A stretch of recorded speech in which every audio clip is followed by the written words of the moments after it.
Вы должны молчать и слушать, что вам говорят. Всем привет, друзья! Рад приветствовать вас у себя на канале. И вы поняли, что сегодня у нас будет обзор аккумуляторного гайковерта от фирмы Ludivi. Вот, его мне прислали специально для обзора. Продавец пишет, говорит, я тебе пришлю для обзора гайковерт на 2000 ньютон. И присылает мне на него ссылочку. Я открываю ссылку, смотрю там вверху в шапке, даже теперь можете зайти посмотреть. То есть гайковерт, там 2000 ньютон на метр. Думаю, ну ни хрена ж себе мощность. Да, друзья, он такой вот здоровенный, обалденный и классный.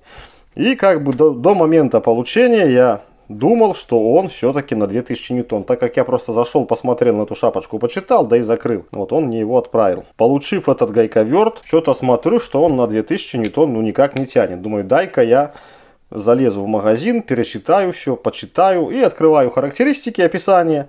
А там у нас указано 1200 ньютон. Ну вот его габаритные размеры, я так думаю, и вес, ну примерно на 1200 ньютон, конечно же, тянет. Единственное, не понимаю, почему они сделали квадрат под 1/2, а не 3/4. То есть 1200 ньютон, допустим, уже даже если колесные какие-то болты, гайки крутить, то на полной мощности уже можно оторвать как бы и башку, если немножко передержать. Ну да ладно, 1200 так 1200, будем смотреть его. Итак, вот так вот он выглядит. Очень мне понравились эти вот такие массивно торчащие резиновые вставки. Кто-то называет это мягким пластиком. Все возможно. То есть есть такой пластик, называется ТПУ. Именно тот пластик, из которого там печатают, не то отливают мягкие бамперы для телефона. Я не имею в виду силикон, я имею в виду такие типа пластик, но он мягкий. Может быть, но все-таки мне это больше по вот прилипанию руки напоминает не пластик, а все-таки реальную резину. Итак, смотрите, что я увидел. То есть у нас вместе установки контроллера двигателя есть вот такие уже прорезанные окна, то есть вентиляция. Вот мы видим алюминиевый контроллер. Как бы я считаю это и плюсом, и минусом. Плюс, да, лучшее охлаждение, а минус, сюда при работе будет залетать всякая пыльца, пыль, металлическая пыль. И подсасываться, я думаю, будет этим вентилятором где-то вверх к двигателю. Но это покажет только практика, поэтому я не могу утверждать. Плюс я могу утверждать, конечно, что охлаждение будет хорошее, а по минусу не знаю. Но мне кажется так. Ну, соответственно, написано брашлес здесь, бесщеточный двигатель здесь. Такой, я бы сказал, крутой дизайн, похож на дизайн Камоля чем-то. Большая такая массивная задняя, это вот резиновая пятка. То есть я при работе частенько его где-то так вот ставлю на эту пяточку. У меня на полу бетон. Вот, поэтому все будет целое и корпус у нас не будет повреждаться. Огромным плюсом считаю вот такое исполнение, такую сборку. То есть все вы знаете, что у нас в предыдущих гайковертах классом немножко меньше и весом, соответственно, немножко меньше. У нас болты вкручивались через металл в пластик. И у меня, допустим, в Хаммере уже два болтика, вот резьба подразбилась, и мне там что-то пришлось химичить. Здесь же, обратите внимание, у нас болты через пластик в металл. То есть это большое такое, как по мне, уже идет преимущество. Так, давайте теперь его взвесим, дабы знать нам вес. Но я вам скажу, день поработаешь, рука отвалится. Очень тяжелая штука. 2 килограмма 404 грамма. Теперь взвесим с аккумулятором. Аккумулятор, друзья, 9 ампер часов.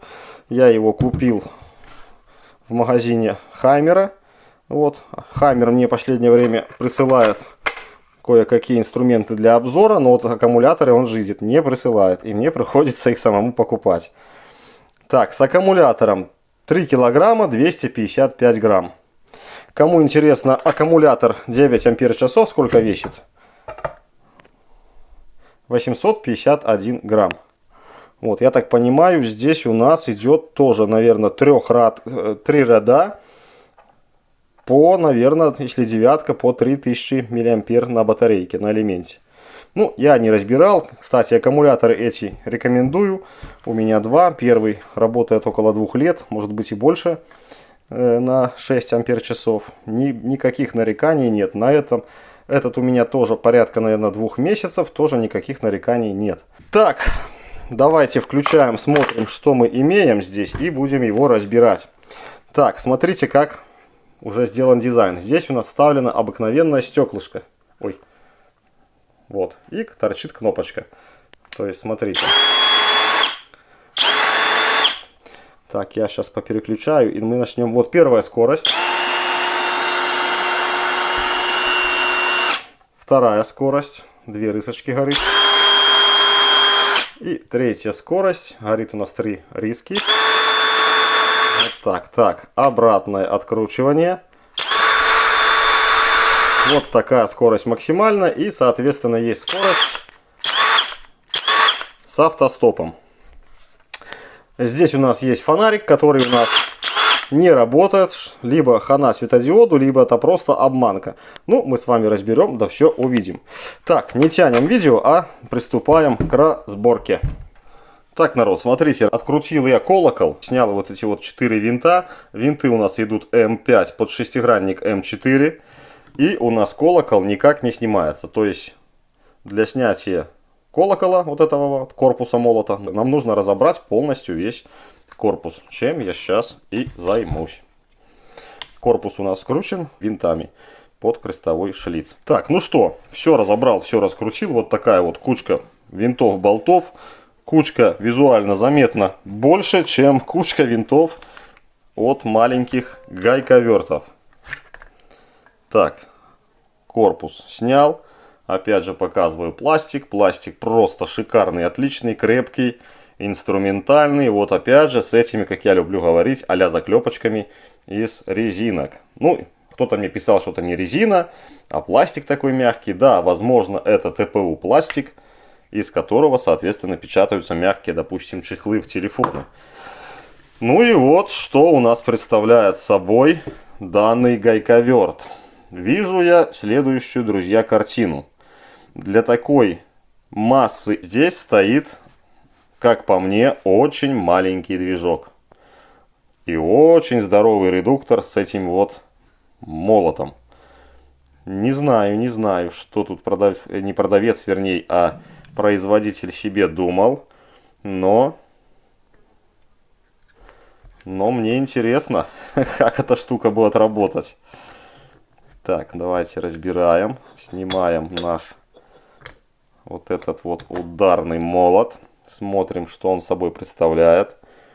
Так, ось с 2 у нас получается шлицами. Так, а что, куда оно здесь входит? А здесь входит в подшипник. В подшипник у нас получается запрессована втулка под эти 2 шлица. Для, соответственно, зацепления. Так, а здесь что? Здесь у нас редуктор. Мы его, опля, достаем. Так, еще вопрос появился. Давайте сразу вам покажу редуктор. Редуктор состоит из 4, я вижу, шестеренок. Ну, а здесь подшипник. Друзья, уже эту штуку я разбирать не буду, вы уж извините. Я думаю, все понимают, как это все дело работает. Я уже испугался, думал, что за фигня. Думаю, почему шестеренка ездит. А шестеренка у нас тоже на шлице таком сидит. Вот. Надеюсь, видно. Так, также у нас здесь установлен подшипник. Подшипник у нас, друзья, входит сюда, в этот корпус. Сзади у нас тоже есть подшипник. Так, вал достанем с вами. Опа! Ух ты, магниты. Ну, магниты, конечно, тут трындецкие. Ну и вот наш весь ротор, который крутит весь наш этот редуктор плюс молот. Ну, трындец маленькая вещь. Не знаю, наверное, в 165-м Хаймере больше. Ну да ладно. Попробуем, испробуем, попытаем, испытаем. Так, это все на месте. Так, это мы с вами уже посмотрели. Ну, видите, изготовление довольно качественное. Но минус такой, что там смазки я практически не вижу в редукторе. Поэтому немножечко туда смазочки я все-таки запихну. Так, разбираем теперь наш молот. На молоте уже здесь, вы видите, есть красная смазка. Достаем. Ух ты, какая пружина, ты смотри. Довольно мощная пружина. Довольно мощный этот молоток у нас, молот ударный. Тоже мы видим, что все у нас в смазке. Так, как бы мне не вымазать наш стол. Вернее, не наш, а мой. Буду мазать весы. Супруга будет ругаться. Так, ну и здесь мы видим просто молоточек. Давайте достанем. Опля. Все, вымазался. Так, здесь у нас ничего нету, друзья. Ни втулки, ни подшипника. Ну, просто ничего. По крайней мере, я не вижу. Может, там что-то как-то и впрессовано, но я не вижу. Так, давайте сюда. А эта штука у нас сюда. И руки все замазаны. Ну да ладно. Вот такой вот молоточек у нас. То есть рабочая часть, квадрат. Так, наверное, кому интересно, давайте мы померяем размерчики. Так, отсюда до сюда 47,6. Так, что нам померить еще? Давайте померяем общую длину. 48,4. Так, диаметр 20 миллиметров. Это измерили, это померили. Ну, кому интересен, давайте этот диаметр, хотя он почти роли у нас и не играет. 27,3. 27,3. И внутренний диаметр 10 миллиметров. Так, надеюсь, с этим разобрались. Все показал. Надо его как-то обратно туда бросить, забросить. Ух ты, даже попал с первого раза. Так, руки.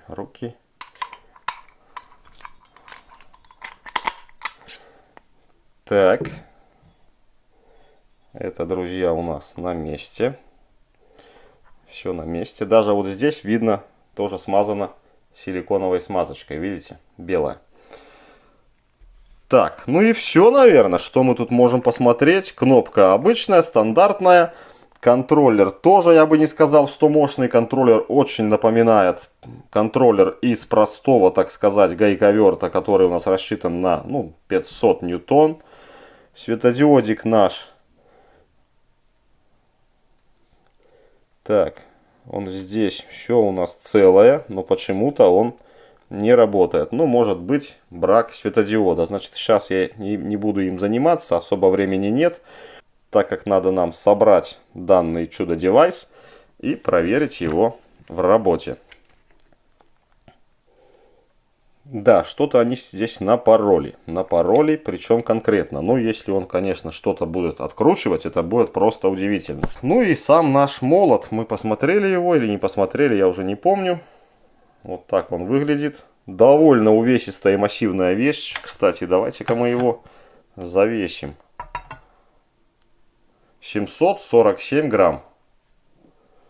Довольно массивная вещь. И редуктор у нас сколько? 418, а все вместе это железо кило 165. Довольно массивная вещь, конечно, бить будет хорошо, но меня смущает вот этот вот маленький, совсем маленький двигатель. Все, собираем и что-то попробуем крутить. Специально показываю, чтобы вы обратили внимание, собираю, оно не собирается. И вот что обнаружил, то есть при сборке, вон та шайба, видите, черная. Она просто не лежит на месте.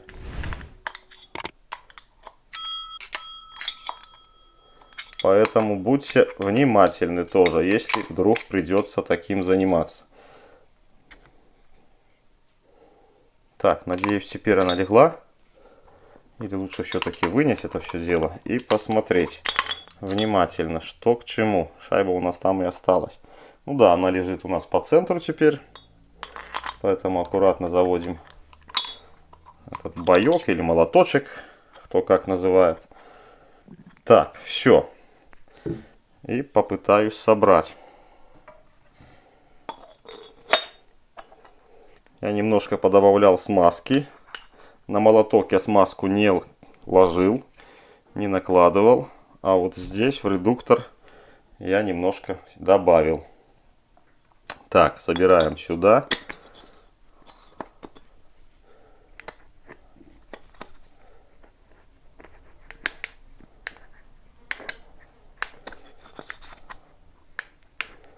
Ну что ж я не попаду никак. Оп, о, теперь у меня все село за подлицо. А так, миллиметра 2 оставалось, и я не мог это все дело посадить на место. Собираю дальше. Собрал я сей чудный девайс. Давайте смотреть, заработает или нет.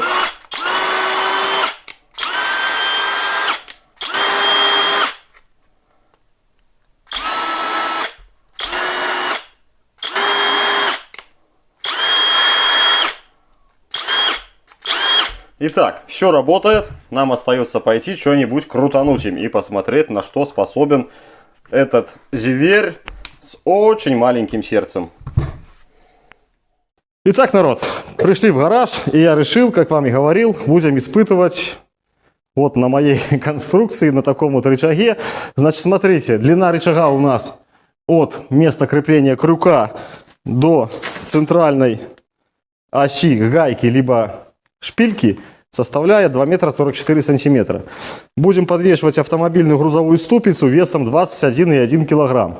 Итого, после несложных подсчетов у нас получается 51,5 килограмм будет у нас общая нагрузка. Вот что в переводе в ньютоны примерно составляет 515 ньютон. Но это все дело у нас без учета веса крюка и рычага. Если мы сюда добрасываем вес крюка и рычага, что составляет там 6 с чем-то килограмм, я уже точно не помню, у нас общая нагрузка составит 680 ньютон. Вот мы с вами на этом и попробуем. Если у нас пистолет этот открутит нормально, попробуем какой-нибудь вес добросить. Но очень боюсь, потому что уже лопает у меня 8-миллиметровое железо от такого вот рычага и веса. Попробуем. Повесим. Опа! Очень я боюсь. О, вообще шикарно. То есть, по всем законам физики у нас груз должен висеть строго перпендикулярно нашему рычагу. Что мы сейчас, в принципе, и получили. Значит, смотрим, рычаг у нас не опускается ли больше? Нет, друзья, рычаг у нас завис на месте. Тем более у нас груз немножко дает такие колебательные движения, чем еще больше поджимается наша гайка. Ну что, снимаем и пробуем. Опа! Фух.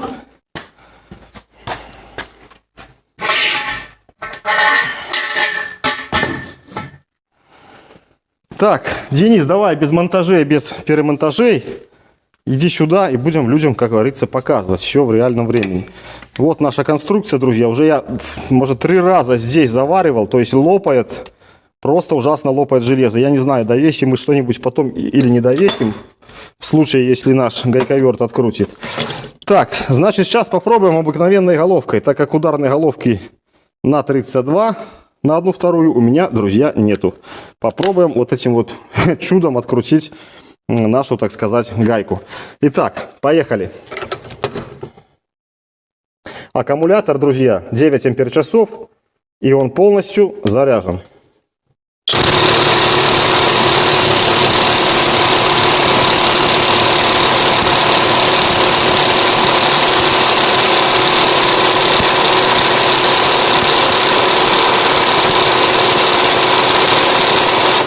Не, конечно, друзья, это все бред сивой кобылы.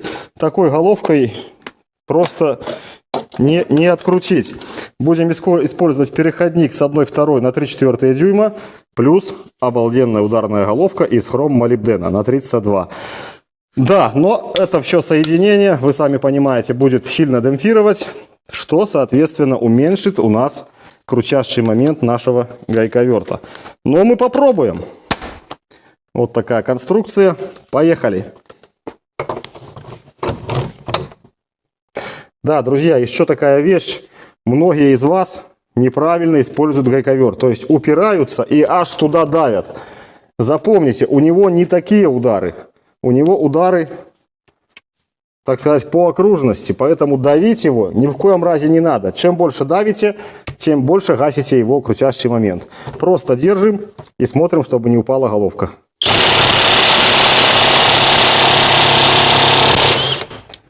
Так, справился, я бы сказал, на раз.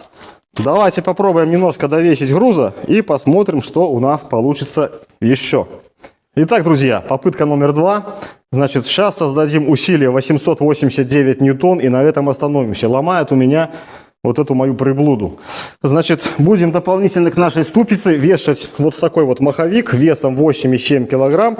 Коротенькое видео с весом сейчас я вам прикреплю.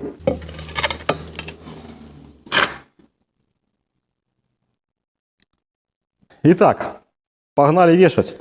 Опа! Ступица. Плюс маховик и плюс наш сам рычаг. Ох, боюсь, сейчас что-то отломает. Так, уперлась все в землю у нас. Сейчас я переделаю рычаг. Правда, не знаю, что получится.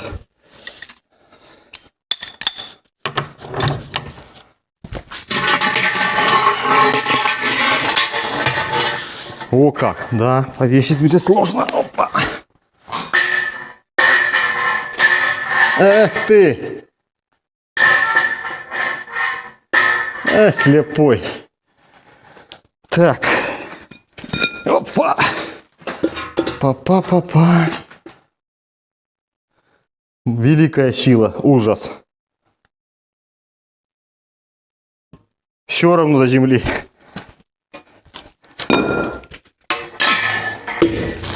Еще попытка. Ну.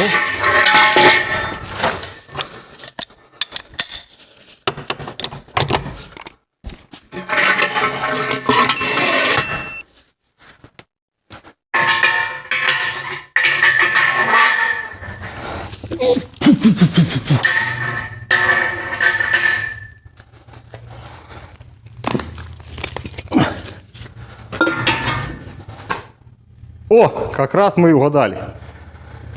Но здесь есть маленькое но. Усилие у нас будет немножко меньше, так как у нас нет перпендикуляра. Поэтому давайте что-нибудь я еще в довесок, наверное, доброшу. Только как это сделать, я не знаю. И что повесить. Давайте киданем молотка. Раз. О, и такой молоточек у нас будет с грузика. И 2. Я думаю, мы компенсировали эту неперпендикулярность. Все, друзья, снимаем и пробуем. Я думаю, что он уже с этим не справится.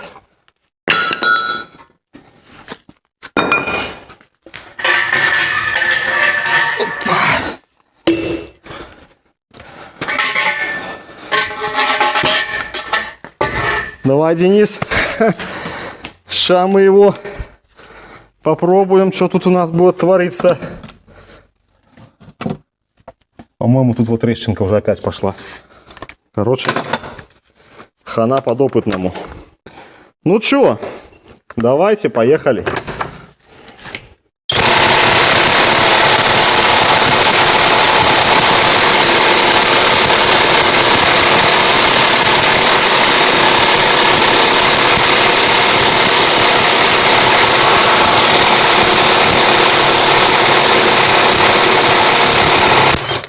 Ха! Так. Короче, народ, вы сами видели 889 ньютон. Немножко, правда, пришлось подержать, попыхтеть, посопеть, но он это сделал. Вот, я думаю, что все-таки около 1000-1100, а то и 2200 он, так сказать, может открутить. Так что вещь супер, могу смело вам рекомендовать. Но, друзья, не рекомендую тем, которые хотят себе купить просто в гараж крутить колеса. такой штукой вы эти ваши болты с гайками можете напрочь порвать. Поэтому, если вам надо болты, там ступичные болты гайки крутить, то возьмите лучше поменьше. А это немножко для других целей и для серьезных вещей. Никогда в жизни я не подумал бы, что с таким маленьким движком этот монстрик справится с такой вот, я бы сказал, непосильной задачей. Все, друзья, на этом все. Ссылка на данный агрегат будет, как всегда, в описании под видео. Всем здоровья, удачи. Ну и до новых видео. Пока-пока.